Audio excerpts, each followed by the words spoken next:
Bonjour à tous et bienvenue dans cette nouvelle vidéo. Comme vous l'avez vu dans le titre, ça faisait un petit moment qu'on n'en avait pas fait, mais on va s'attaquer à une vidéo collection. Alors pourquoi exceptionnelle? Tout simplement parce que cette rareté, en tout cas en tant que telle, son visuel, sa particularité, n'est sortie qu'une seule fois dans le jeu, et c'est arrivé pour pas mal de raretés qui composent le beau jeu de cartes qu'on connaît tous qui est Yu-Gi-Oh! Donc aujourd'hui, je vous propose qu'on s'attaque à la rareté Platinium rare et plus particulièrement celle du set de la table ronde. On a donc 44 cartes qui vont constituer ce set et bien entendu, vous vous doutez bien que je les ai toutes entre les mains. Je vais vous les présenter. Donc on commence très fort avec le numéro 1, Merlin, donc Merlin l'Enchanteur, évidemment, le grand sage conseiller du roi Arthur. Donc c'est la toute première carte qui va ouvrir cette extension. N'hésitez pas à mettre sur pause si les effets vous intéressent, c'est pas le but de cette vidéo, donc si jamais vous voulez vous intéresser à ça, n'hésitez pas, faites-le. Donc la particularité de cette rareté Platinium, c'est que c'est tout simplement des cartes argentées. On a les Gold qui existent dans le jeu et ils se sont dit tiens on va faire la version un peu Silver, mais on va pas l'appeler comme ça, on va l'appeler Platinium. Je vais la sortir de sa sleeve pour que vous puissiez vous en rendre compte un petit peu mieux, mais voilà, vous voyez qu'on est vraiment sur une carte très belle, bien argentée, l'effet du reflet est magnifique, surtout le côté marron de la carte, ça rend super bien, je trouve, sur les cartes monstres, c'est magnifique. Et donc voilà, on commence avec Merlin l'Enchanteur. Alors est-ce qu'un jour ils nous sortiront la version Copper, c'est-à-dire en rareté bronze? Je ne sais pas, ça pourrait être plutôt stylé. Comment ils l'appelleront?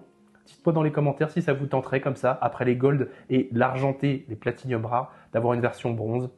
Bon, moi je pense que ce serait quand même pas trop mal. Pour vous en apprendre un petit peu plus sur la légende arthurienne, je me suis un petit peu renseigné, histoire de se faire une petite vidéo aussi, en quelque sorte indirectement, lore, sans en être vraiment un.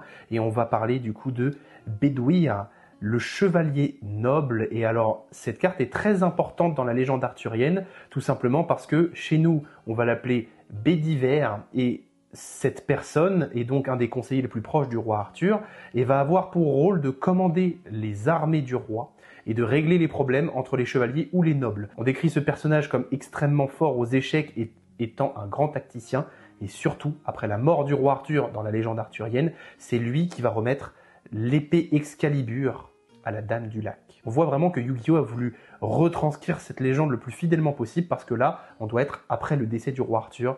On voit qu'il trempe dans les eaux du lac, il a Excalibur dans la main, et il va essayer de la redonner justement à la Dame du Lac. Donc, grand personnage qui est Bedivere chez nous, ou Bedouir, comme on l'appelle aussi. Donc voilà, vous avez un des personnages les plus intéressants de la table ronde. C'est un des chevaliers de la table ronde, bien entendu. J'ai dit au début que c'était les chevaliers de la table ronde. Dans Yu-Gi-Oh! On les appelle les chevaliers nobles, qui aujourd'hui ont un petit peu évolué. On les appelle les Infernobles. Je pense que c'est leur évolution directe. N'hésitez pas à me le dire dans les commentaires si je me trompe, c'est possible. On va quand même parler du personnage principal de toute cette histoire. Bien sûr, Artorigus, le chevalier noble. Donc c'est littéralement le roi Arthur. C'est dans sa jeunesse, il est en train de retirer Excalibur de son fameux socle où elle était imprenable, imbougeable. Personne n'avait jamais réussi à la sortir de cette roche, sauf le roi Arthur. Et on a un petit texte de lore, ce qui ne se fait plus beaucoup aujourd'hui, pour accompagner cette carte. Le secret concernant ce jour fatidique, personne ne doit en avoir connaissance. Artorigus pénétra en ce lieu fantastique, l'enceinte de cette épée de bienveillance. Ce fut la genèse d'un homme adoré de tous, le légendaire brave et noble Artorigus, extrait de l'histoire des chevaliers nobles, extrait de l'histoire des chevaliers de la table ronde. En plus, ils nous ont fait un très joli vers un peu poétique, en rime ABAB. Voilà, je vous fais retourner un petit peu à l'école, mais vraiment incroyable. Je trouve fou le souci du détail à l'époque qu'a Yu-Gi-Oh! De retranscrire comme ça, avec fidélité, une légende, je trouve ça incroyable. Donc on a ici le début de la légende chronologiquement. Un autre personnage très important de cette légende et qui siège aussi autour de la table, ça va être Gawain, Gauvin chez nous, c'est son nom français retranscrit dans la légende arthurienne. Lui, il est dépeint comme le chevalier de la table ronde le plus puissant et aussi un des plus respectés et respectueux. C'est le neveu du roi Arthur, donc en plus il a un lien de parenté avec le personnage principal. Il est décrit comme étant très courtois et mesuré, donc c'est apparemment le chevalier idéal en termes d'esprit et de combat. C'est un mélange parfait entre courtoisie et puissance. Voilà qui est Gauvin, le chevalier noble. Dans toute histoire, il nous faut un méchant, un antagoniste, et dans les chevaliers nobles, c'est incarné par le chevalier noble infâme de Lotzaline noire. Alors, on va traduire Lotzaline par Lancelot, après quelques recherches, c'est ce que j'ai trouvé. Donc ce monstre serait l'incarnation de Lancelot du Lac, qui dans la légende arthurienne est considéré comme un des meilleurs chevaliers de la table ronde. C'est aussi un des plus connus, il a été élevé par la Dame du Lac et il poursuit désespérément la quête du Graal qui lui est refusée dans la légende arthurienne, car il n'en est pas digne, et c'est malheureusement son fils Galahad qui pourra, lui, enfin poser les mains sur le Graal, parce qu'il en sera digne. En tout cas, c'est le résumé que j'en fais. Donc ici, vous voyez que l'infâme Lotzaline va être l'antagoniste de cette histoire. Ça s'incarne déjà tout simplement par son attribut. Il est ténèbres contre, pour le moment, lumière, pour tous les autres chevaliers nobles dont on a parlé. Donc on a déjà ici une dualité assez apparente entre lumière et ténèbres. Sachez qu'à la base, cette légende autour du roi Arthur, elle n'est pas très jojo, parce que là, ça parle d'inceste avec la carte Médro, le chevalier noble. Alors dans la légende, Médro, c'est le fils illégitime du roi Arthur qu'il a eu avec sa sœur. Ouais, le Moyen-Âge ça craint. Donc il a eu cet enfant illégitime avec sa demi-sœur Morgane. Alors est-ce que le démon dans l'ombre derrière le chevalier représente le fait que justement il est un peu obscur, il a un peu une double face, à tout moment il peut basculer entre le bien et le mal? Peut-être, c'est peut-être le sous-entendu de l'artwork de cette carte. En tout cas, sachez que dans la légende arthurienne, le roi Arthur cherche à se débarrasser de cet enfant pour éviter tout scandale. Mais pour vous faire un très gros résumé, parce qu'on n'est pas là pour raconter toute la légende arthurienne et ce serait très très long, il décida de l'intégrer comme chevalier de la table ronde, bien que c'était un petit peu à contre-cœur. Voilà. Sinon, sachez que son autre nom, c'est Mordred, si vous voulez rechercher, et qu'ici, on va l'appeler Médro. On en a parlé un petit peu plus tôt tout à l'heure, mais là on va aborder le chevalier noble Gal-Shavad. C'est tout simplement Galahad. C'est le fils de Lancelot. C'est celui qui de base devait parcourir le monde à la quête du Graal, mais qui a été détourné de cette quête par son amour aveugle pour Guenièvre. Donc c'est son fils Galahad qui était décrit comme le plus jeune chevalier de la table ronde, mais aussi le plus valeureux. Et c'est surtout celui qui, à la fin de la quête du Graal, pourra regarder à l'intérieur, mais malheureusement juste après ça, il mourut. Donc voilà qui est Galahad, Gwal-Shavad. Normalement, ça c'est le nom gallois, si je ne dis pas de bêtises.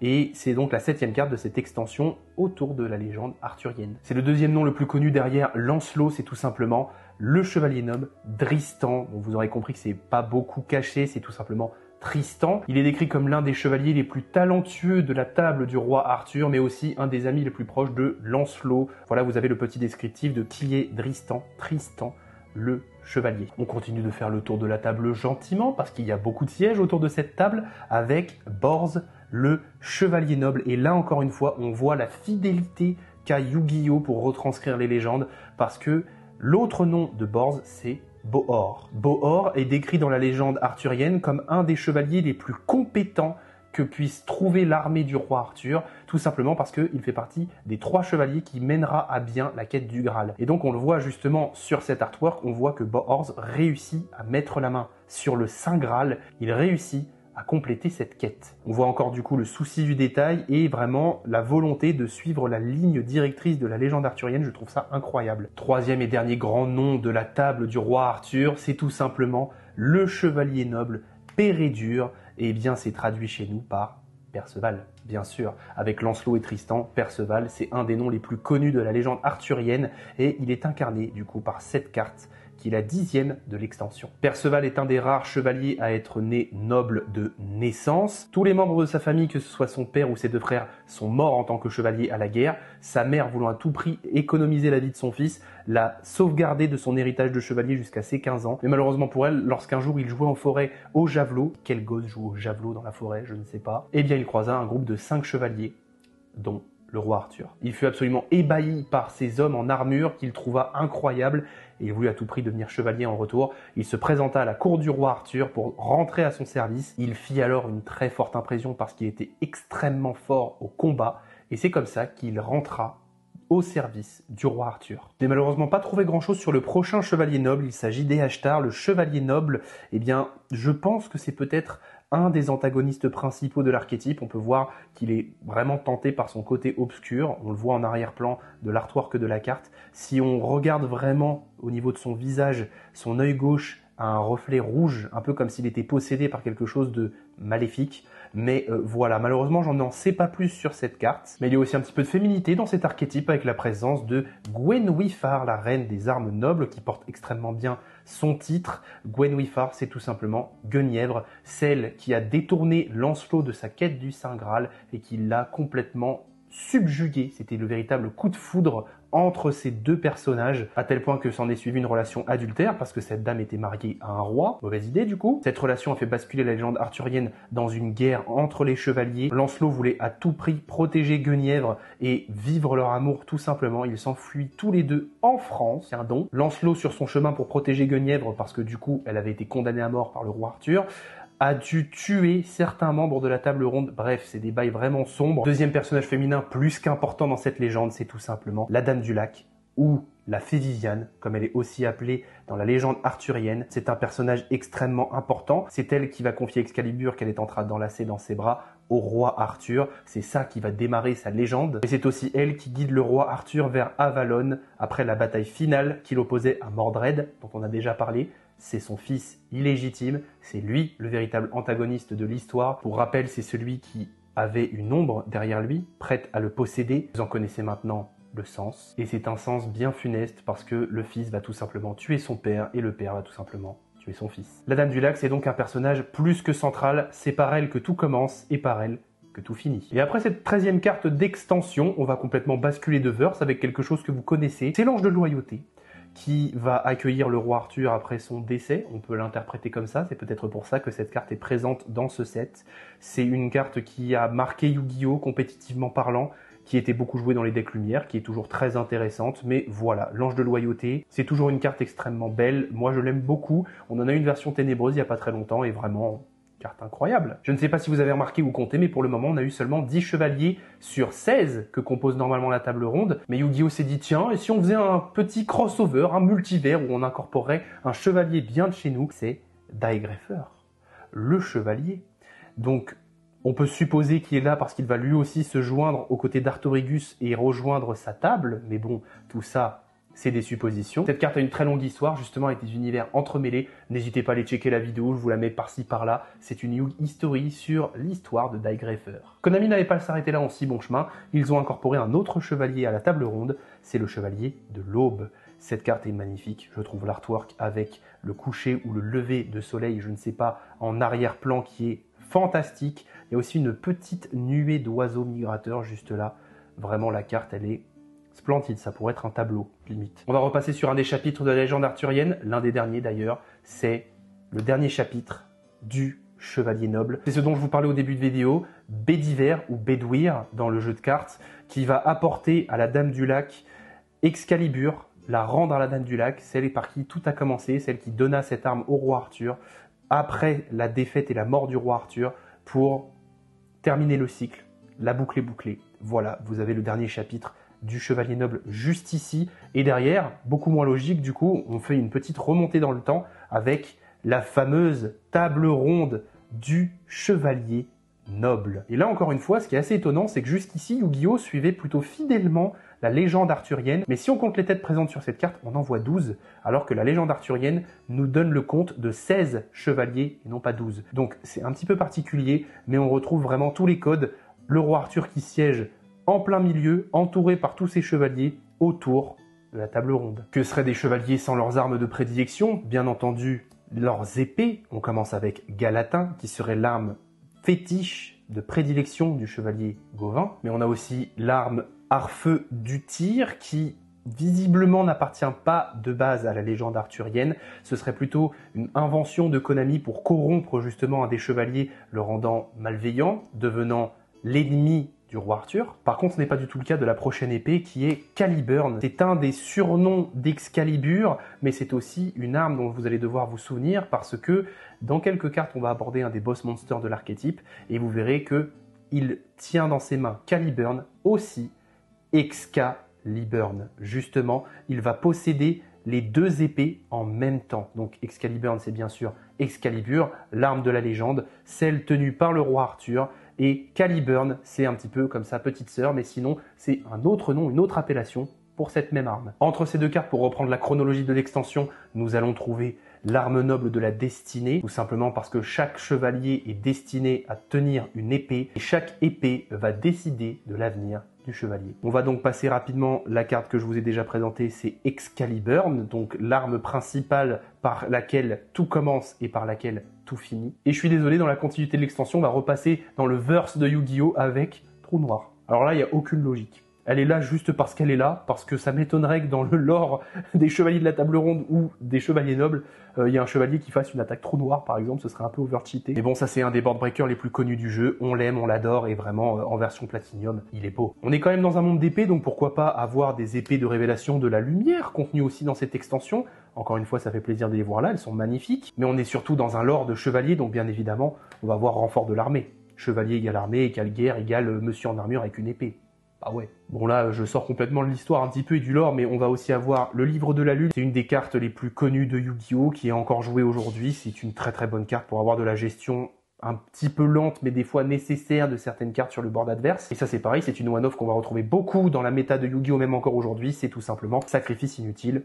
Toujours très très intéressant de pouvoir envoyer n'importe quel monstre depuis notre deck au cimetière. Ça peut faire proc des effets. Le deck Seigneur Lumière, il est revenu. Vous connaissez. Je vais pas avoir grand chose à dire sur la prochaine carte.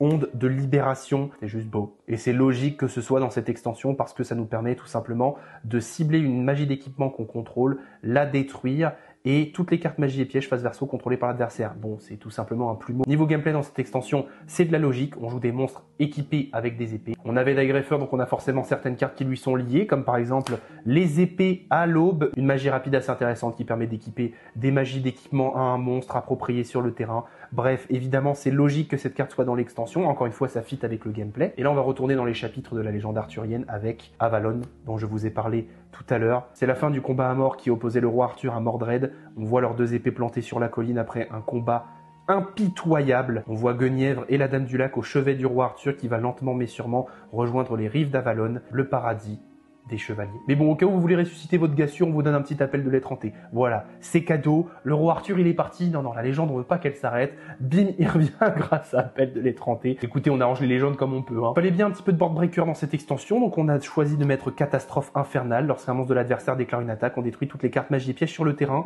Alors honnêtement, je pense que c'était une carte pour contrecarrer la mécanique de l'extension. Ça se voit assez souvent, Konami aime bien mettre des cartes qui fit et en même temps qui contrecarrent des stratégies qu'ils mettent en place dans telle ou telle boîte. Et là honnêtement, vous avez un deck chevalier noble en face de vous, blindé de magie d'équipement, ça lui fait un peu beaucoup bobo. On va avoir aussi dans l'extension prison dimensionnelle, ça permet de bannir une ressource de l'adversaire, c'est pas trop mal. On a l'avertissement divin, donc là on l'a eu en réimpression il n'y a pas très longtemps dans les Rarity Collection 2e édition, c'est une très très bonne contre-piège. Et là on va rentrer un petit peu dans le nerf de la guerre, dans les boss monsters du deck, on va parler de la synchro, l'eau de saline, le haut, donc ça c'est le monstre qu'on a vu tout à l'heure mais sa version upgrade. Il a chopé une épée maléfique, donc je suppose que c'est celle dont on a parlé tout à l'heure. Vous voyez que cette épée, elle est corrompue par l'aura ténébreuse de ce monstre, vous le voyez juste ici, elle est rouge. Quand on regarde l'artwork d'origine, elle est bleue. Donc c'est le chevalier qui va corrompre l'épée. On va donc reparler de notre personnage principal pour finir sur cette légende arthurienne, avec bien sûr Artorigus, le roi des chevaliers nobles. Vous voyez pour le moment qu'il tient dans sa main Excalibur, qu'il a une armure qui va s'imprégner de la puissance de son épée, mais pour pouvoir vaincre son ennemi, il va devoir en plus d'Excalibur s'équiper de Caliburn, c'est ce que je vous disais tout à l'heure, et devenir le chevalier noble sacré d'Artorigus, le roi. Et vous voyez que là, il a deux épées dans la main. Il faut au moins ça pour vaincre les ténèbres de son ennemi. C'est cette carte qui va clôturer dans l'extension avec le numéro 38, l'histoire des chevaliers nobles. Derrière, on va retrouver majoritairement des cartes très communes dans le lore de Yu-Gi-Oh! L'illusionniste défait, bien sûr, une des entrappes les plus connues du jeu et surtout l'une des plus anciennes.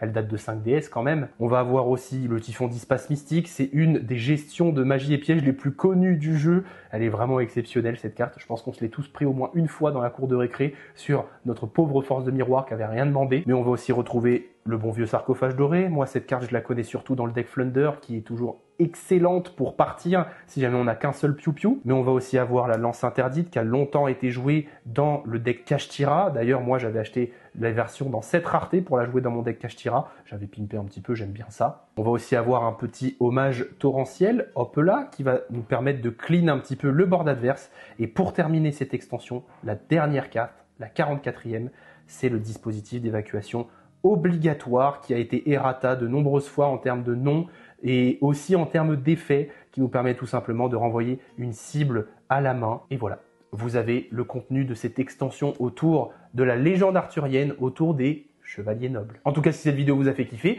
n'hésitez surtout pas à vous abonner à la chaîne, à activer la petite cloche, à liker cette vidéo et aussi surtout à la partager. Pour la prochaine fois qu'on abordera une rareté exceptionnelle, il n'y aura pas autant de lore et d'histoire derrière. Là, j'ai voulu me faire un petit kiff. J'espère que ça vous aura plu, que vous aurez appris des choses. Sur ce, je vous dis à très bientôt dans une prochaine vidéo. C'était Slifer.